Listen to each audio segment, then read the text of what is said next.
Oi, pessoal! Tá começando mais um episódio. Eu sou a Rafaela, advogada criminalista. Eu sou a Emanuele, advogada criminalista. E hoje a gente vai começar mais um episódio porque direito também se faz com diálogo. E o nosso convidado aqui hoje, Dr. Mário Roberto, delegado de Polícia Civil do setor de homicídios. Doutor, muito obrigada pela sua presença aqui hoje.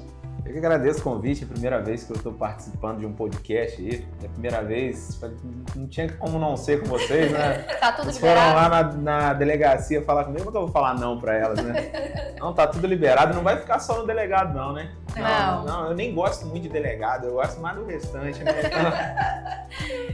E pra gente começar, doutor Mário, queria agradecer a presença do senhor, né? Como o senhor disse mesmo, ter aceitado esse convite, é uma honra pra gente. Imagina, a honra é toda minha O nome aqui. do senhor veio assim, como de forma uníssona, né? Pra nós. E pra gente começar, já que tá liberado, saber tudo sobre o senhor, a gente quer saber quem então é o doutor Mário. Quem é o Mário sem ser o doutor? O Mário é um cara sossegado na dele, uma parcela pequena do dia está na delegacia, só um detalhe pequeno na vida. Eu sou também professor de Direito Penal e Processo Penal no curso de Direito da FACESM, um lugar também que é muito legal, eu gosto muito de estar lá. Eu sou também sou aluno da Unifei, eu atualmente faço doutorado lá no Programa de Desenvolvimento, Tecnologia e Sociedade no Instituto de Engenharia, Produção e Gestão, né? Então aí vai pensar, né? Bom, engenharia, direito e tal, as coisas que acabam que são... A gente vai conversar um pouquinho sobre isso. Eu sou marido, sou pai, sou filho, então eu nado, corro, pedalo nas horas vagas, então uma delegacia até muito pequena na minha vida. Doutor, então o seu hobby aí tá na área de corrida, natação? Eu acho que tem um pouquinho de cada coisa, né? Eu gosto muito também de ver meus filhos praticando esporte. Eles tocam numa banda também, eu gosto de ver eles tocando na banda. Gente, haja tempo, hein, doutor? Haja tempo. Muito funcional ele. Eu acho que é por causa disso até o café, né? Eu já pedi pra ela, já botaram café pra mim aqui, toda hora eu vou ter que interromper, eu durmo muito pouco. Tá explicado. Tá explicado. Doutor, conta pra gente um pouquinho sobre a sua formação. Eu me formei em Direito no Rio de Janeiro em 2007. Eu venho do subúrbio do Rio de Janeiro, então a formação, eu acho que quando alguém pergunta de estudo, né? Qual é a formação? Eu falo, a vida inteira estudando, né? A gente estava falando aqui do empreendedorismo jurídico, né? Para vender um produto, para ser advogado, o conteúdo jurídico tem que estar ali, né? E não é só isso. Imaginar o direito restrito tão somente ao conteúdo técnico, ali ele vai te deixar para trás, né? Então, hoje, quem só conhece o direito, ele está muito para trás. Imagina, uma prova, uma perícia técnica. Você não conhece outras áreas que a disciplina do direito não é capaz de responder, né? Então, assim, no Rio de Janeiro, eu vim já de uma cultura de concurso público já desde novo. Então, assim, eu estudei numa escola técnica federal, cheguei a fazer eletrotécnica.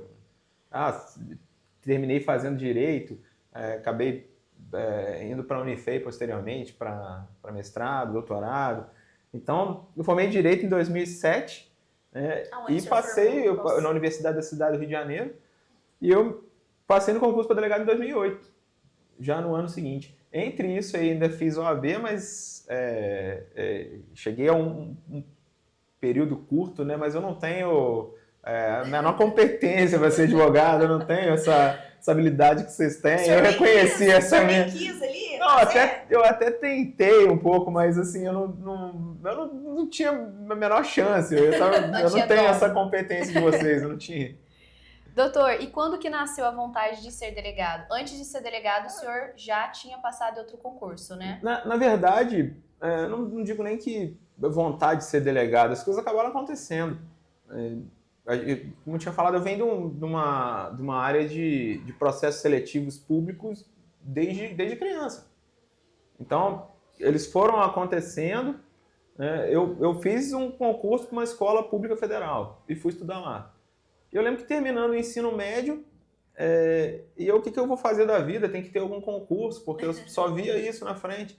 E aí eu saindo, atravessei a rua, tinha uma banca de jornal, concurso para a Polícia Militar do Estado do Rio de Janeiro. Meu Deus, olha só. E aí tinha 18 anos, né?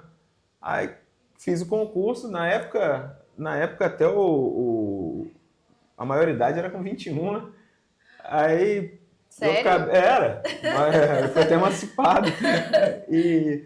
E aí, né, fui durante o período em que estava na Polícia Militar, né, não era muito aquilo que eu esperava, e fui fazer descobri, através de uma amiga da minha mãe, que estava aberto um concurso para trabalhar em um banco. E aí, vai ter prova. Eu falei, opa, prova, vamos lá, né? E aí fui fazer a prova, fui chamado. E aí disseram para mim assim, olha, agora você tem que trazer o comprovante da faculdade. Eu, que faculdade? Tem que ser Direito, Administração ou Economia, se eu não me engano. E aí eu chegando em casa, que faculdade que eu vou fazer? Então, eu tinha um panfleto de um vestibular. E eu fui lá, fiz o vestibular e acabei na faculdade de Direito. Ele não podia ver uma prova que já queria fazer. Não, me solta que tem uma prova ali pra fazer. E eu sempre me senti muito à vontade, né, pra fazer concurso, para fazer provas em geral, né, prova da OAB, né. E aí aquilo ali, eu intuitivamente acabei desenvolvendo algumas técnicas ali para estudo e acabava que eu, né, apesar de algumas reprovações, acabava sendo aprovado também. E assim eu virei delegado. Eu terminei a faculdade também, estava no final da faculdade, eu não tinha tentado um estágio na escritório de advocacia, mas eu não tinha a menor possibilidade de dar certo ali. Então eu reconheci que eu não tinha a menor possibilidade e fui estudando para concurso. Lembro que eu fiz um concurso para auditor fiscal, eu estava ainda no 7º, 8º período da faculdade e não consegui. Eu fiz um outro para delegado em outro estado e eu tinha ficado por 1 ponto. E aí o de Minas Gerais eu fui aprovado e estou aqui até hoje, graças a Deus. Pegando um gancho dessas 2 perguntas que a gente fez inicial, quem é o Mário, né? Essa pessoa por trás do delegado, esse início aí em que o senhor conta como foi a sua formação. O senhor era uma pessoa que tinha condições financeiras? Foi tranquilo para o senhor estudar? Não, até por conta da época também não tinha material disponível igual a gente tem hoje, né? Não, vou deixar até uma pergunta pro final. O que está mais fácil de ser aprovado, hoje ou há 20 anos atrás? Eu faria essa pergunta pro senhor, com certeza. A gente estava conversando sobre isso lá fora, a gente estava falando disso aí lá fora, né? O que está mais fácil hoje ou antigamente? Mas o que acontecia? As coisas iam acontecendo, né? Tudo ia se encaminhando. Então, eu consegui um emprego no banco e aí eu morava na Vila da Penha, no subúrbio do Rio de Janeiro. A agência era em Nova Iguaçu, era em São João de Meriti, na Baixada Fluminense. Então eu tinha que pegar um ônibus de manhã até Belford Roxo, até São João de Meriti. São João de Meriti, trabalhava lá meu expediente inteiro, saía, pegava um ônibus até Irajá, outro ônibus de Irajá até Madureira, ia assistir aula até de noite, pegava um outro ônibus e voltava para casa. Uma vida no ônibus. Não, não era fácil, né? Não era fácil. E aí, eu acabava 4 ônibus por dia. Então era aquele sacrifício, né? Mas que eu conseguia enxergar um resultado lá na frente. Eu conseguia não admitir aquilo como algo normal. Eu sabia que aquele era um sacrifício que seria por um tempo necessário até eu atingir a formação superior, até eu conseguir dar outros passos e poder sair daquela vida. E hoje o pessoal querendo um mamão com açúcar, né? Por isso que ele fez essa pergunta, né? Não, o pessoal acha que... Né? Então, mais fácil, e ele vai responder no final. O sacrifício, né? Todo sacrifício ele tem alguma recompensa. Então aquele eu tinha certeza que não seria em vão. Eu tenho até essa premissa, eu falo bastante, né? A Rafa também, a doutora Rafaela é professora também, né? A gente vê que nunca vi alguém que estuda ser frustrado. Tem as reprovações que fazem parte, mas nunca vi alguém que estuda mesmo, de verdade, dedicado, de forma dedicada, que fique frustrado. Alguma coisa vai vir. Uhum. Né? Doutora, a reprovação é algo que ela faz parte do crescimento. Ela é necessária. Até porque, para a gente entender que não é o centro do universo. A reprovação, para quem está em concurso, concurso é a base. Você vai ter que lidar com isso. Olha, eu falo na né? sala de aula com meus alunos o seguinte: Nicolau Copérnico, ele desenvolveu a teoria do heliocentro. Quer dizer, o Sol é o centro do universo, não é você, não é você. Então, a pessoa, nossa, mas eu fiquei reprovado nisso, mas por que não? Você é o Sol ali? Você, né? Como é que a teoria do heliocentro não funciona para você? Você é só mais uma pessoa nesse mundo, você não é tão importante quanto você imagina, não.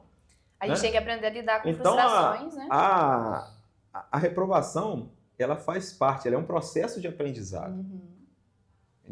Toda vez que existe uma reprovação, algo melhor vem. É verdade. E hoje, aquele que começou a faculdade de Direito hoje, ele quer ser advogado igual aos doutores, quer ser aprovado num concurso público, quer ser professor universitário, você vai ter a prova da OAB para fazer. Ou concurso público. Então, vai ser necessário um sacrifício, a reprovação vai vir na grande maioria das vezes, e ela é natural, ela acontece mesmo, viu? E a Terra gira em torno do Sol, não é ao seu redor.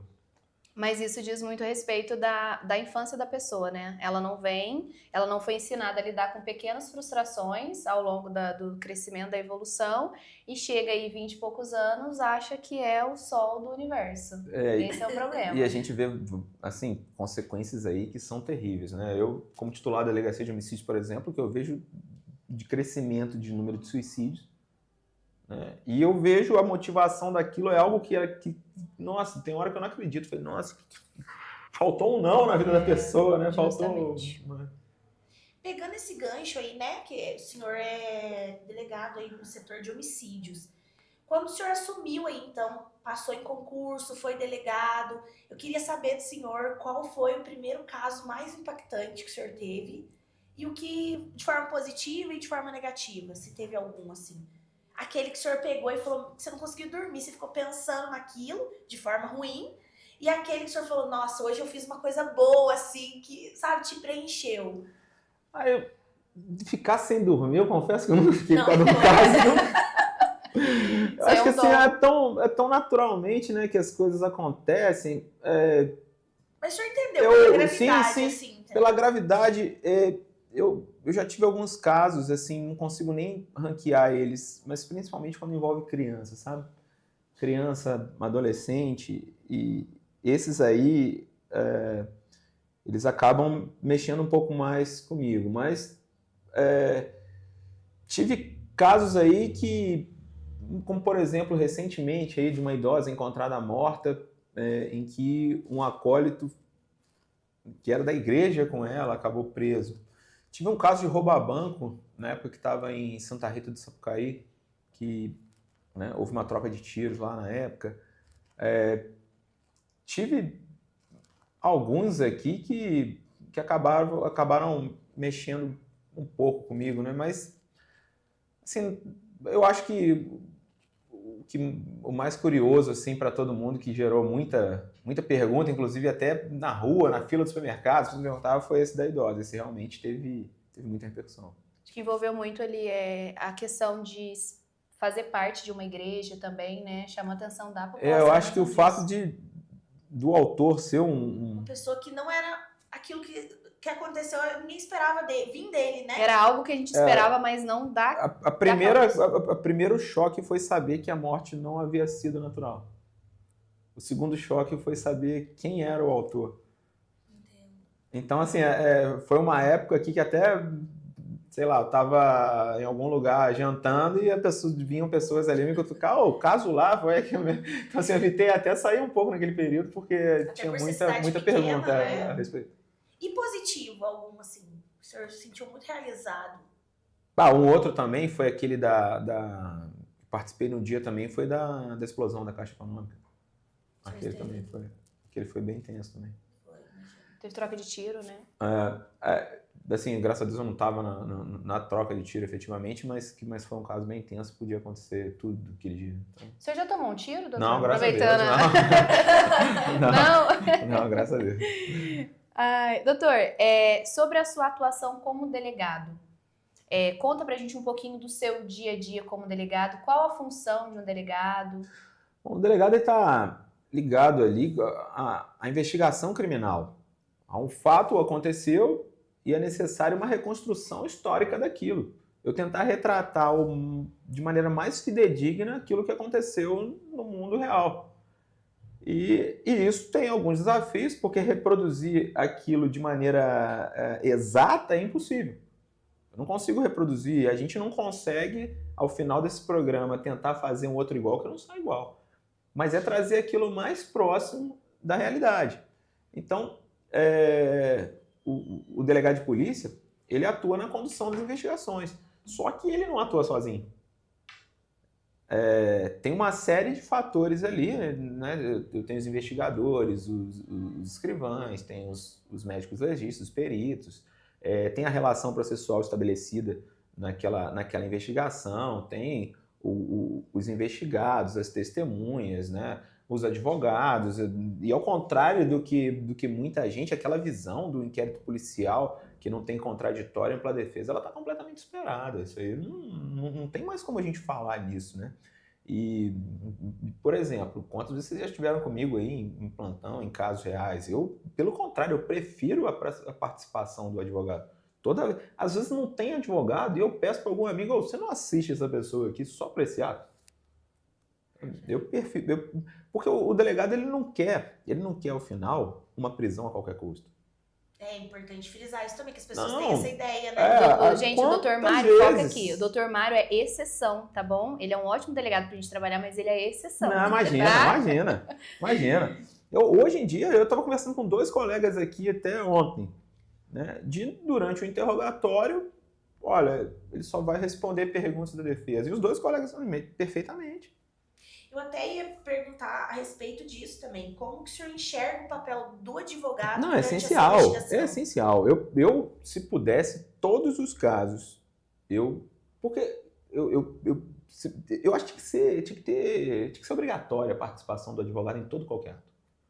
Porque a gente não pode reproduzir um sistema aí histórico, né, de situações em que pessoas acabam, por ausência de assistência jurídica, por ausência de orientação jurídica, se colocando em situações complicadas que não deveriam estar. E até também vai desafogar um pouco ali, né? Não, a gente não quer a prisão. Se a questão é resolvida ali mesmo, já é um trabalho a menos, né? A gente pensa o seguinte, o presídio está lotado ou está vazio? Lotado. Então a prisão ela tem que ser exceção, correto? Quantas vezes eu vi advogados na atuação profissional, né? Você pega um caso em que o sujeito estaria preso se não fosse advogado. Eu sempre explico uma coisa. A atuação do advogado criminalista no momento de investigação bate muito em cima da tecla. Eu vou usar a palavra aqui, mas não me entenda mal, doutor. Mas é muito em cima do erro policial, em cima de muito erro do delegado, porque era necessário fazer um procedimento, não foi feito, deixou de ser feito. Então, quando a gente trabalha em equipe, dá certo para todo mundo. O delegado consegue ele atuar na investigação, assim como o advogado criminalista consegue também desenvolver seu trabalho. Você pega quantas vezes, como eu disse, eu não quero prender o inocente. Uhum. Eu quero que a verdade apareça. Né? Eu quero que a reconstrução histórica de um fato ela esteja de maneira mais fidedigna possível. Isso aí não é a qualquer custo. Às vezes a gente tem que pensar, o delegado, que ele não vai... o meu compromisso é com o combate ao crime X, Y, Z. Não. Né? O compromisso é com a legalidade, com respeito às regras, à Constituição Federal e às normas positivadas. E a gente chega a situações em que o sujeito estaria preso. Por quê? Porque ele fugiu, porque a arma do crime não foi localizada, né? Aí chega o advogado, não, olha, ele está aqui, a arma do crime está em tal lugar, você for lá, ele quer inclusive fazer uma reconstrução, a reconstituição dos fatos. Então, qual o motivo desse sujeito estar preso? Olha, não se nega aqui o que ele fez, mas que com devido processo legal e todas as consequências processuais que possam advir. Por outro lado, quantas vezes já peguei em situações concretas? Um sujeito que está preso, olha, chega lá um advogado para mim, doutor, esse caso aqui, ele sequer estava aqui. Ele tem um irmão gêmeo que né? Aquelas coisas que a gente só acha que tá no livro da doutrina, Mas existe. Eu acho que não tem todo dia do irmão gêmeo, né? Mas olha, ele tem um sujeito que é muito parecido com ele, que estava em tal dia, olha, que tem uma comprovação de que ele estava viajando no dia, o passaporte dele está aqui carimbado, ele não tem nada a ver com essa história. Nossa, eu tenho que ser grato ao advogado por isso, né? O nosso compromisso não quantas vezes aqui, as senhoras estão sempre acompanhando lá, quantos inquéritos policiais eu manifesto pelo arquivamento? Vários. E é até engraçado o senhor falar isso, porque eu me recordo na faculdade de ver casos, por exemplo, de furto de planta, furto de animais. Eu falei, até parece, não acontece. Não acontece. Eu fico, gente, como assim? Você falou dos irmãos gêmeos, eu tive um caso que era 2 irmãs gêmeas e uma era usuário de drogas. E ela furtou os documentos da irmã e foi roubar um pessoal que estava no ponto de ônibus. Não foi aqui em Itajubá, não. E ela foi, a polícia abordou, conseguiu prender ela. Na hora que abordou ela entregou os documentos da irmã gêmea dela. E a irmã gêmea dela que foi citada ali para responder a ação penal de crime de roubo. Então não é só na faculdade que a gente vê sobre isso, né? Doutor, como que começou essa questão aí de professor? De onde que o senhor tirou isso? Sempre foi um desejo? Nasceu naturalmente? Na verdade, quando eu falei uma vida inteira de estudo, né, eu terminei o curso de Direito, fui aprovado no concurso para delegado e eu havia feito uma pós-graduação em Direito Constitucional e aí eu morava em Pouso Alegre na época e eu comecei a dar aula lá. E aí, né, comecei a pegar gosto pela coisa e fiz uma outra pós-graduação já em Direito Penal e Processo Penal. Cheguei a fazer um MBA lá também e quando eu voltei para Itajubá, né, aí eu estava até estudando para um outro concurso, veio pandemia, e aí veio reforma da Previdência, falei, não tem mais sentido eu ir para um outro concurso. E aí eu vi o edital aberto para o mestrado na Unifei. E aí fui aprovado no mestrado na Unifei e comecei a fazer o mestrado na Unifei. E aí quando eu comecei lá, né, tenho outros colegas lá que até egressos que estavam dando aula e que foram lá me convidar para dar aula. E aí até orientador conjunto e acabei indo lá para a FACESM dar aula. E eu não pretendia até continuar dando aula, né? Achei que aquilo ali era um período que eu só para minha formação acadêmica. Mas, assim, eu gostei demais da FACESM, gostei demais dos meus alunos, gostei de uma relação tão boa que a gente teve lá, em que hoje eu não me vejo fazendo outra coisa. Conta pra gente o que significa a hashtag Acabou o Amor. A hashtag Acabou o Amor, hashtag Acabou o Amor, que é o seguinte, muita gente acaba romantizando as profissões. Sim. Importantíssimo o senhor falar isso, ter essa visão aí de professor, né? Acaba romantizando. Então, quem chega e acha que é um mar de rosas, que são 1000 maravilhas, essa pessoa, na primeira dificuldade, ela vai balançar. Então, eu costumo falar em sala de aula, o primeiro ano de Direito, eu gosto de dar aula no início mesmo, no início da formação. Eu gosto de pegar ali Direito Penal 1, por exemplo, uma matéria que eu adoro. Né? Porque você pega de cara o aluno no início e você tem a oportunidade de botar ele ali né, de situar ele.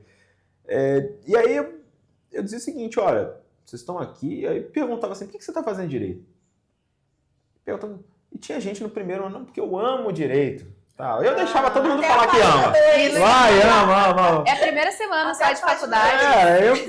Não, você ama nada, você está aqui porque você quer que a sua vida melhore. Você ama sua mãe. Eu falava o seguinte, olha, eu tô na delegacia, por exemplo, que eu recebo no final do mês. O dia que não me pagaram, eu não apareço para trabalhar. Né?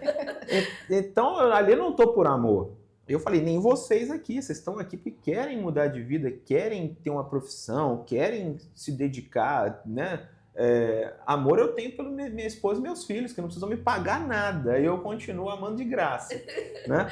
Agora, a faculdade, o curso de Direito, não tem amor aí. Por isso que eu falava, eu botava uma hashtag no quadro e falava, acabou o amor. Vocês estão aqui para se dedicar, para suar, para estudar, para ao final mudarem de vida completamente. Então ninguém ama direito aqui não. Porque se você vai por amor, você pensa que ama, no primeiro embate, na primeira dificuldade que você tem, você desiste. Não, realmente eu não amo direito, então eu vou desistir da faculdade. Não, desistir não é uma opção. Muito legal o senhor já Né? trazer essa realidade ali já no começo pra eles, né? Né? Eu falo pela minha experiência e pela a minha turma ali de formação, nós éramos iludidos, achávamos outra coisa. Quando a gente foi lidar ali com a realidade do dia a dia, eu falei, meu Deus, é porque eu realmente amava mesmo, sempre amei o direito, mas eu falei, que é isso? Que ninguém me falou que era assim? Não, pensar o amor, ele tá em outro patamar. O direito não tá no mesmo patamar, não. Amar, a gente chama a nossa mãe. Eu sempre vejo os alunos postando, né? Hashtag acabou o amor, Dr. Mário também. Eu falei, gente, o que significa isso? Não é o choque de realidade que costuma dar no primeiro ano. Eu vou confessar, professor, que eu achava que era a galera vir com aquela ideia de gostar do direito civil.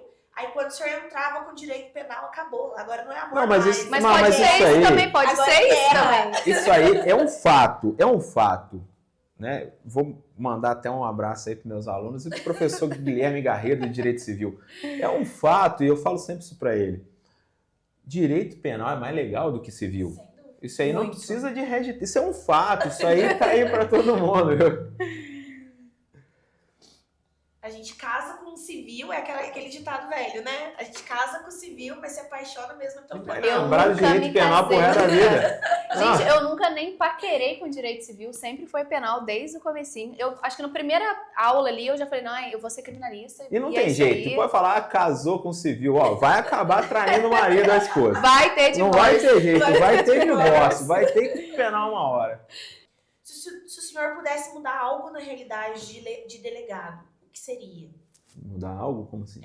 Investir mais recursos, mais pessoal. No seu trabalho mesmo no dia a dia, que tem algo que realmente deveria ser mudado, tem alguma coisa? Quero acabar com esse procedimento aqui. Esse procedimento só atrapalha. Algum específico? Não, isso, pode ser algum. Tem algum? Eu acho que assim, o direito penal ele tá acabando, ele precisa de um pouco mais de objetividade e tem crimes, por exemplo, em que uma ação indenizatória, por exemplo, uma responsabilidade civil seria o suficiente. Resolveria. Se esquece muito que o direito penal como última ratio, como aquele ramo em que os outros ramos do direito não foram capazes de atender. Então eu pergunto assim para uma pessoa, se alguém te ofendeu, você prefere uma indenização de 50 mil reais ou a prisão desse sujeito? Quando você fala para mim, a indenização iria me satisfazer, então por que aplicar o direito penal? Agora, se eu falo, sei lá, sua bisavó tá viva? Não. Um sujeito estuprou a sua bisavó, você quer 50 mil reais ou ele preso? É diferente. Aí sim, né? O direito penal ele vai servir. O direito penal é para isso. Então eu acho que assim, tem uma enxurrada de leis ali e por vezes até uma banalização do direito penal em situações em que ele não precisava ser utilizado.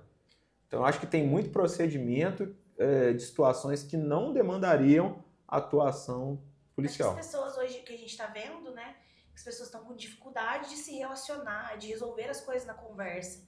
Porque antigamente as pessoas, a palavra tinha muito poder, né?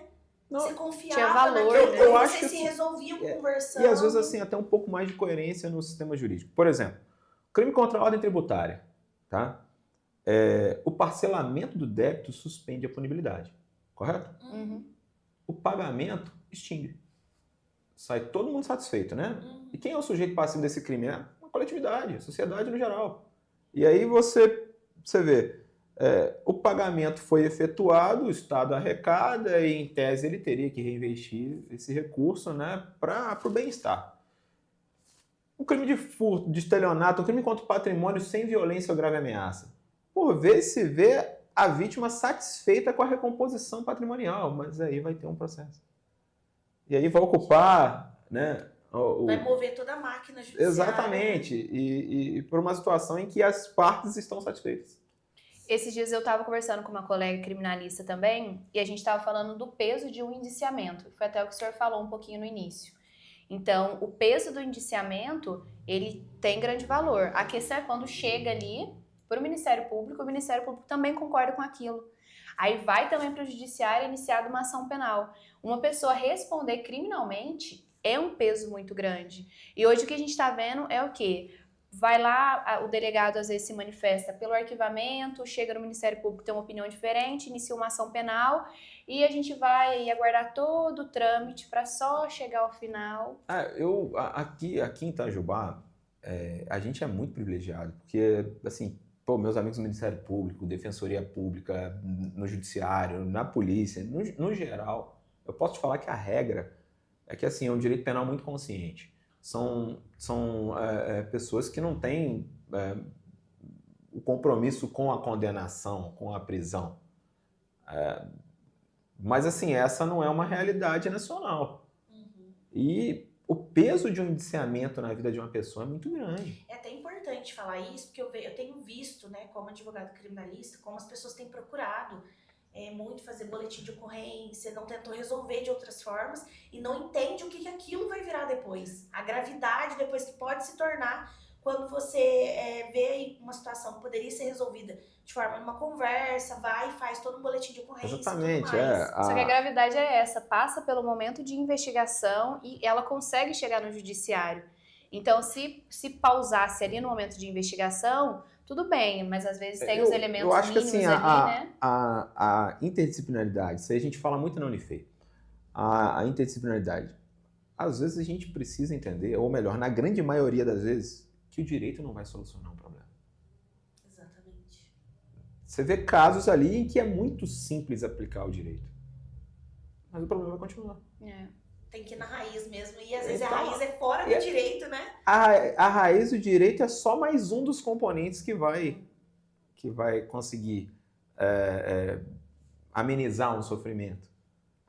E não adianta uma reunião assim, vários profissionais vão analisar esse problema aqui dessa vez e depois cada um vai para o seu canto. Não, algo te liga. E às vezes a gente está muito preso nas raízes disciplinares.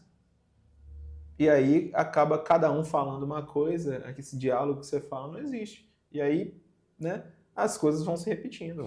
A gente discute muito até onde, nós daqui somos da área penal, né? Até onde o direito penal tem que intervir nas relações. No mínimo. No mínimo, mas hoje não é assim. A aplicação é diferente. Usa-se o direito penal para tudo. Fulano fez algo que eu não gostei, falou algo que eu não gostei. Bora aplicar. E as gravidades, e as coisas realmente que são essenciais ali para ser aplicadas, né? O vizinho fala alto, chama a polícia. É isso, é muito importante a gente trazer essa conscientização. Estacionou no local proibido, chama a polícia. O cachorro do outro late, chama a polícia. Eu já vi um caso assim. Colocou o lixo que tá um pouquinho na minha porta. Fez cocô na porta de uma flor. O meu não foi cachorro, o meu foi galinha da Angola. Que tava criando, o vizinho se incomodou, chamou a polícia e a polícia prendeu o meu cliente, levou ele algemado dentro do forninho. Aí eles pedem calma pro advogado. Mas aquele policial, né, ele tá sujeito ali à estrita legalidade. A pessoa chamou em tese, né, de maneira abstrata. Por isso que eu critico muito a questão até legislativa, de rever muita coisa. Tem sim que ser muita coisa. Às vezes é uma coisa idiota. A doutora já teve no meu plantão uma vez, por causa de uma bola que caiu na cara do outro, não foi? Foi. E foi martelada. Por causa de uma bola, teve uma martelada na cabeça, lembra?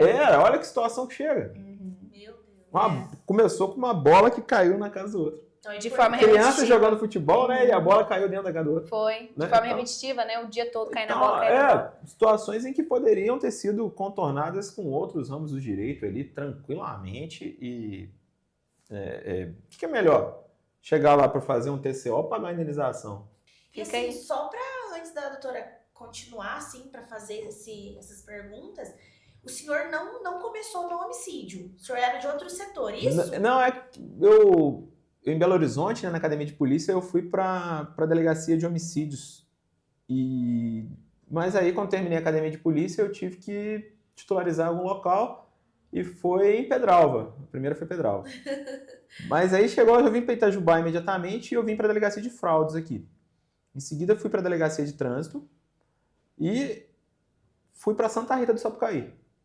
Lá eu trabalhava na parte mais operacional.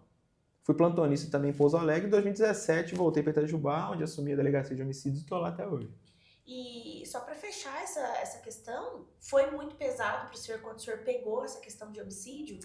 Quando o senhor pegou, já veio uma bomba assim? Como é que foi pro senhor? Manu, ele é do Rio de Janeiro, filha. Ele já tá acostumado, já não tá. Subúrbio do Rio, né? Morei no Rio de Janeiro, eu morei em Vigário Geral. Se alguém colocar no Google, vai ver o que aconteceu em Vigário Geral. Acho que foi a maior chacina da América Latina. Ela morava na Vila da Penha, perto do Complexo Alemão, né? Então, mas, não se assustou. Não, mas graças a Deus eu consigo separar muitos. Eu termino ali, eu saio da delegacia, eu não lembro nem o que eu faço. Não lembro. Eu consigo desligar completamente. Pra Isso mim, também é um dom. eu tenho um exercício, assim, a delegacia é uma pequena parcela na minha vida.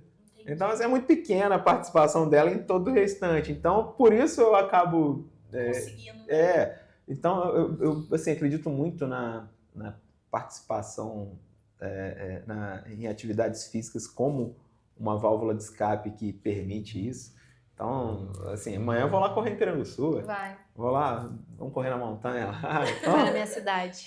Então, eu acho que quando você se dedica a outras áreas da vida, você pega, o trabalho é só mais uma, né? Você pega a mesma família, os amigos, atividade física, né? Área acadêmica, outra profissão. Então, a delegacia vai ficando cada vez menor, né? Então, os problemas que estão lá acabam ficando lá. Às vezes tem um caso ou outro realmente que acaba te chamando a atenção. Eu tenho muito problema, aí eu lembrei até aqui, eu tenho muito problema com questão de inclusive uma área do direito que merece muito ser explorada, que é a área do direito médico. O erro médico. Né? Eu chego ali, eu só vejo o que deu errado. Então, por exemplo, a criança estava com uma febre, evoluiu aqui, resultado morte. Então, se meus filhos estão com febre, eu fico desesperado. Fulano estava com uma tosse, foi para o hospital, tal, eu falei, morreu depois. Então, eu tenho uma tosse, eu já fico desesperado. O senhor não leva o problema para casa, mas querendo ou não, tem esse peso, essa bagagem, que não tem como o senhor... Então, eu tenho uns amigos médicos que eles falam o seguinte, cara, mas isso aí é menos de 1%, relaxa. Eu entendo, senhor, porque eu tenho uma filha também, e até às vezes ela fala, mãe, você tá muito bitolada, porque a gente sabe como as coisas funcionam. A gente só vê o que dá errado, né? E a gente não consegue seguir tranquilo. Por exemplo, a escola dela já me falaram, você pode pegar e deixar ela vir a pé. Eu falei, não. Ela vai de van e vai voltar de van, eu não consigo deixar, porque eu acho que no caminho pode acontecer alguma coisa, acho que ela não está preparada ainda para poder vir sozinha. Eu fico imaginando... A gente fica pensando isso. Olha, se Deus quiser, eu vou ficar casado até o último dia da minha vida. Isso não tem hashtag acabou o amor. Não, esse é o amor eterno. Esse é o amor eterno. Porque eu fico imaginando, se meus filhos tivessem um padrasto, eu só vi um padrasto que estuprou e matou a criança. Então, querendo ou não, a gente desliga, mas a gente fica ainda com essa coisa.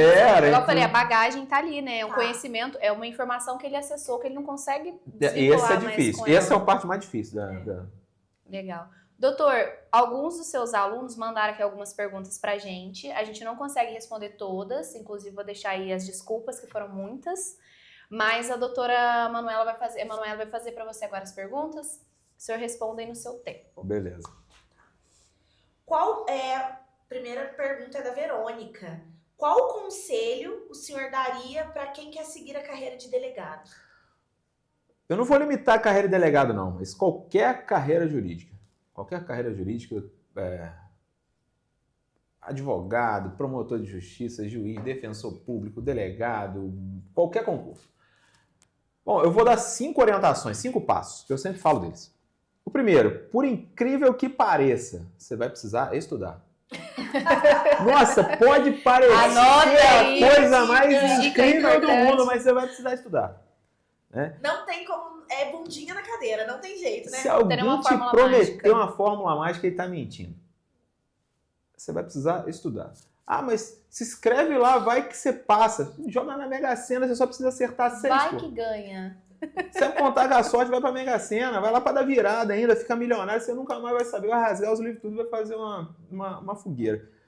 O segundo que eu falo é estudar com constância. O que é estudar com constância? É você todo dia, mesmo período de tempo, você fazer daquilo uma rotina da sua vida. Tem um livro chamado O Poder do Hábito, em que um sujeito com Alzheimer, ele fazia todo dia o mesmo percurso com a esposa. Fazia uma caminhada de manhã. E aí um dia a esposa estava adoentada e não pôde ir com ele. Ele saiu de casa e fez o mesmo percurso, no mesmo horário. O americano não tinha o hábito de usar pasta de dente, ele passou a usar e fez disso um hábito. Então, se estudar, eu posso estudar 3 horas por dia? 3 horas por dia que você pode? 2 horas por dia? Tá bom. Qual é o horário que você pode estudar? Olha, eu consigo das 6 às 8. Então, todo dia. Das 6 às 8 da manhã você vai estudar. Tá? Isso aí vai ser sábado, domingo, feriado. Lógico, que vão ter alguns dias excepcionais que por alguma razão da vida e você não vai se privar disso, você vai deixar. Mas isso tem que ser a exceção. A regra é que todo dia você faça a mesma coisa. Tanto que o dia da prova tem que ser um dia como outro qualquer. Qual que é o erro que se faz?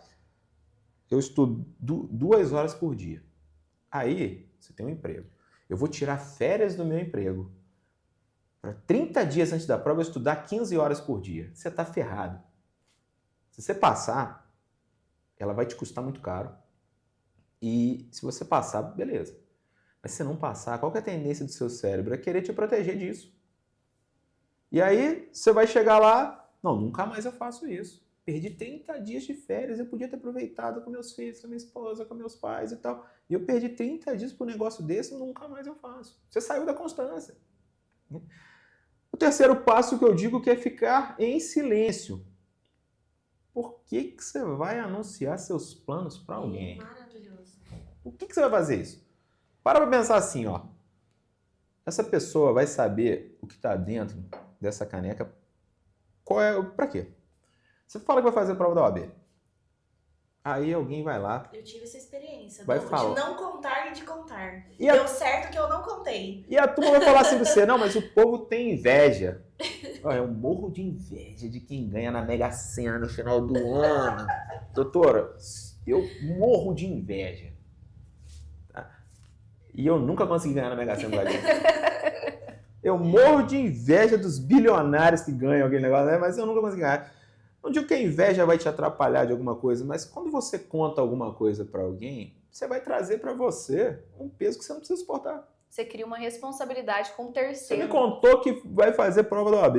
Nossa, acredita que minha sobrinha no 7º período passou? Essa Pô, é assim. o que te ajuda Tô isso? estudando para concurso, o meu primo já passou Passou de cara. de cara. Estudou Ganha só 6 30 meses. mil reais hoje em dia, tá? É. Sabe? Então você vai anunciar isso aí, vai te trazer um pedido, sem contar que a prova é quando? Dia 30 de outubro. Pô, dia 30 de outubro, que horas? 2 da tarde? Nossa. Vai até que hora? 18. 18h05, e aí como é que foi a prova? É, exatamente. Porque eu acabei de ver o gabarito aqui, o fulano acertou tanto. Pra que você vai carregar esse peso? E isso acho que o senhor tá falando não é só pra delegado, tá? É pra Vida. Não, Pra tudo que a gente vai fazer na vida. Já- Eu levo e- isso e muito se- a sério, isso que o e senhor tá você falando. sofre por algo que nem aconteceu. Nossa, mas se eu passar e fulano passou e caiu pra lá não sei aonde, nossa, um inferno a vida lá. Porra, você começa até a sofrer de feridas de uma guerra que você não lutou. Perfeito. Neymar recentemente até trouxe novamente, né, saudades de um tempo que eu não vivi, né? Pô, Saudade que a gente não viveu ainda. saudade que a gente não viveu ainda, né? Isso foi Clarice Lispector, né, que falou isso. Vai lá, saudade de um tempo que eu não vivi ainda. Você vai sofrer por uma lotação num carro que você ainda nem passou. Nem passou. O quarto que eu digo é o seguinte: livre-se dos seus sabotadores. Quem são os seus sabotadores? É o TikTok, é o Instagram, é o WhatsApp. Você tem um momento para tudo na vida. Eu defendo muito uma pauta X, Y, Z, um candidato A, B, C, D. E aí, você está lá na internet fazendo textão por causa disso. Uhum. Alguém está estudando. Então, você vai lá e você vai... Não, porque eu defendo a pauta Z. Fulano falou mal. Vou lá. Alguém está estudando. Alguém está fazendo aquilo que era para você estar fazendo. O candidato A. Tem gente, hoje em dia, eu já não vou responder a pergunta final ainda não, mas tem gente hoje em dia que está legitimando tudo de errado. Aí o sujeito, porque ele é de determinada ideologia política, o cara falou aquilo, ele já está lá fazendo textão para defender o cara. Quando deveria estar estudando, né? Exatamente. Né? E o último, já falei aqui antes, né? Com humildade. Você não é o centro do universo, eu sinto lhe informar. Amém, doutor, amém. A Terra gira ao redor do Sol. Imagina que Copérnico morreu, né? E ele falava isso, ele viveu uma vida inteira para descobrir uma teoria. Você só precisa aplicar. Você não precisa discutir. Só aplica. O cara foi o gênio, você só vai aplicar isso. Então, você vai ser reprovado? Vai. Uma vez, muito provavelmente 2, 3, 4, 5, 1 ano, 2, 3, 4. Isso faz parte e é um processo de aprendizado. Tá? Você vai ter que passar por isso. Vocês vão ter. Eu passei por isso várias vezes. Faz parte disso. E depois faz o senhor parte passou, de um o senhor processo. olhou e falou, eu faria tudo de novo? Exatamente. Não, eu acho que Ainda agora, eu recentemente no processo seletivo de doutorado lá, eu fui o primeiro colocado da prova de conhecimento, né? Parabéns. E eu falava o seguinte, nossa, se vocês só me ouvissem, né, disso que eu falo, porque outros fracassos eu tive, muito mais fracasso do que vitória. Muito mais não do que sim. A vida é muito mais não do que sim. Então, assim, esses 5 conselhos eu sempre dou para meus alunos, eu falo no geral, se você fizer isso, tenha paciência que a sua hora vai chegar. Vai chegar invariavelmente, vai chegar. E eu não estou falando só num processo seletivo, não, no geral, na advocacia, por exemplo. Cara, como é que você consegue... A gente está falando de marketing jurídico aqui, né? Nem vamos falar de marketing jurídico. Como é que você consegue anunciar um produto se você não tem conteúdo para vender? Eu vou anunciar que eu vendo água, mas não tenho água. E hoje o pessoal tá com mais marketing do que em si o produto ali para oferecer. Exatamente. Anotou, gente, as 5 dicas aí? A pergunta agora vai ser da Mara, doutor. O crime, ele revela mais sobre o sujeito ou a sociedade que o formou? Olha, eu acho que assim, ninguém está livre de praticar um crime. Eu falo isso sempre, como levando em consideração o direito penal que a gente tem no Brasil. Não, mas tem os alecrins dourados que acham que a família é perfeita e que ninguém nunca vai errar nada na vida. Não. Você não está livre de atropelar alguém na rua e uma lesão corporal culposa em direção de veículo automotor. Não, ninguém. Eu acho que assim, a gente está passando por um processo histórico e é necessário até para uma evolução sei lá, acho que as relações estão muito líquidas, estão muito rasas, né? E de qualquer coisa os nervos afloram, qualquer coisa ninguém mais está habituado a ouvir um não, a ter uma dificuldade na vida e vamos para os extremos, tudo escala rapidamente. Eu acho que são influências recíprocas, mas eu não vou dizer que seria só entre humanos. Entre humanos e não humanos. É o telefone celular. É o conteúdo que você está vendo em redes sociais. É a série da Netflix. É o jogo de videogame. Concordo. São as relações que você está estabelecendo entre humanos e não humanos que está desaguando nisso. Mas é até complicado, porque, por exemplo, quando você tenta tirar, eu tô gostando de conversar com o senhor, porque eu vejo muita ligação, gosto mesmo. Tem essa linha de pensamento. E quando você começa a tirar essas coisas, você vira uma pessoa atípica. Você parece ser mais inserido mais nesse mundo. Eu falo pro aluno o seguinte, experimenta o poder que é estudar 30 minutos com o telefone celular desligado. Entra mesmo pra valer o conteúdo, né? Uhum. Se as pessoas soubessem, né, a potência que é você voltar para a essência humana, é absurdo. E é a mais importante, né, doutor? A essência humana é a mais importante. Já tá acabando, você pode... Tá. A gente já tá partindo pro final, tá, doutor? Beleza. E agora a gente vai fazer só uma brincadeirinha aqui com o senhor, porque hoje quem vai ser o interrogado vai ser o senhor, entendeu? Faltando ler meus direitos constitucionais aqui, né, de permanecer em silêncio, assistência, advogado, doutora Amanda aqui, por favor, se puder me assistir. Amanda, vem aqui. aqui. Pelo menos. Tá, deixa eu pegar o café aqui antes, senão é até difícil de responder, viu? Pessoal, vocês estão gostando do nosso bate-papo? Como que tá sendo aí pra vocês? Manda sugestão, né? Que a gente pode melhorar, né, doutora? Bem importante isso. comenta. Mas vamos lá. A primeira é um pouco óbvia, acho que vocês vão presenciar aqui. Mas, bom, vai ser uma coisa bem rápida, tá, doutor? O senhor prefere café ou chá? Café, lógico. Né? Prisão em flagrante ou cumprimento de mandado? Eu acho que o cumprimento de mandado é mais legal, é mais legal. É mais legal? É. Qual que foi a pior desculpa que o senhor já ouviu de um suspeito? Uma bem absurda. Teve uma vez que teve uma apreensão de uma grande quantidade de maconha. Eu era delegado plantonista em Pouso Alegre, era quase, assim, era coisa de, sei lá, uns 200 quilos de maconha e ele disse que era pro uso. Usuário. Foi zoado a vida inteira, né? Se fosse pro senhor extinguir um crime na face da terra, qual seria esse crime? Para eu extinguir um crime? Mas no sentido de revogar uma legislação que ninguém Não, cometa mais um o crime. poder de tirar... De ninguém mais praticar aquele crime? Exatamente. Estupro. Estupro, perfeito. Um filme ou série policial que mais te irrita por ser irreal ou uma série que o senhor acha que é muito digna ali do dia a dia de delegado? Essa pergunta é difícil, que eu não vejo televisão. Agora me perguntaram, agora um tio da minha esposa me perguntou quem matou Death Rodman. Eu falei, mas isso tem tanto tempo esse negócio? Eu falei, não, mas regravaram a novela. Inclusive, eu tava no último capítulo, eu não sabia que a novela tinha sido regravada e que o último capítulo... Então, assim, eu não vejo televisão, é muito raro eu ver televisão. Série, eu assisti... Eu gosto muito de Fórmula 1, aquela da Fórmula 1 lá, do Drive to Survive. Uhum. E não tem nada de polícia, mas eu acho de policial. Eu assisti a La Casa de Papel. Mas um filme que mais reflete a realidade ali, que aquele é Tropa de Elite, 1 e 2. Esse aí é patrimônio histórico. O senhor prefere participar de um podcast ou de um interrogatório? Pô, podcast, muito melhor, né? Muito bom. A pergunta que eu não respondi ainda.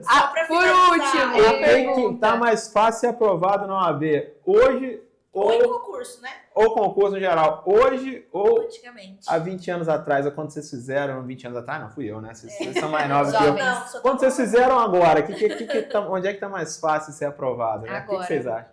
1000 vezes agora, né? Agora. Agora você não tem mais o livro de papel. Antigamente, quantas livrarias tinha no Rio de Janeiro onde eu estudava? Você pesquisava preço, você ia lá. Era o Google na época, né? Na época que eu estudava, não tinha WhatsApp, Instagram, não tinha YouTube.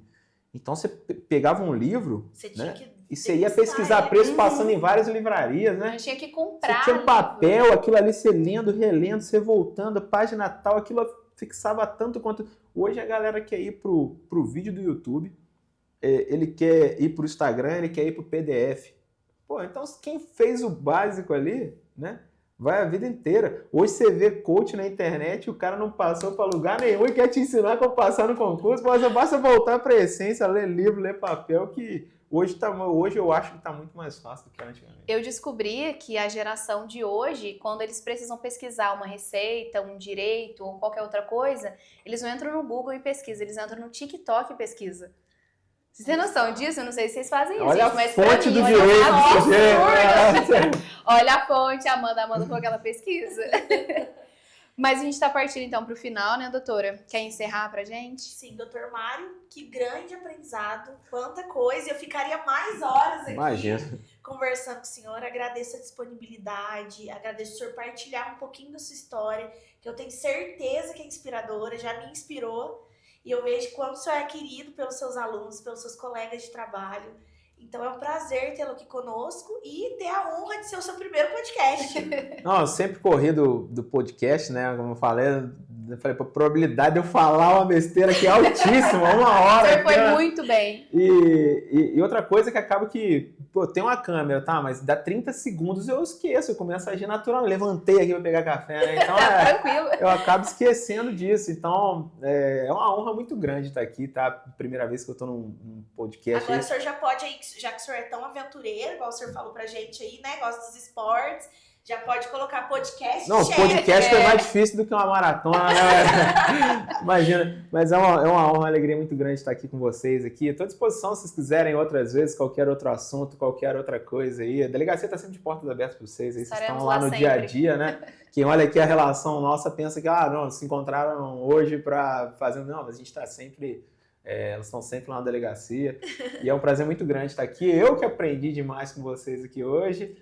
Né? Mandar um abraço aí para meus alunos que estão sempre me acompanhando. Estou em rádio, vem pergunta deles. Agora o podcast não é ao vivo, não vão perguntar, mas tinha pergunta deles. Meus amigos aí de profissão, os delegados de polícia que estão comigo, os professores lá da FACET, mandar um abraço para todos eles e muito obrigado vocês aí por estar aqui.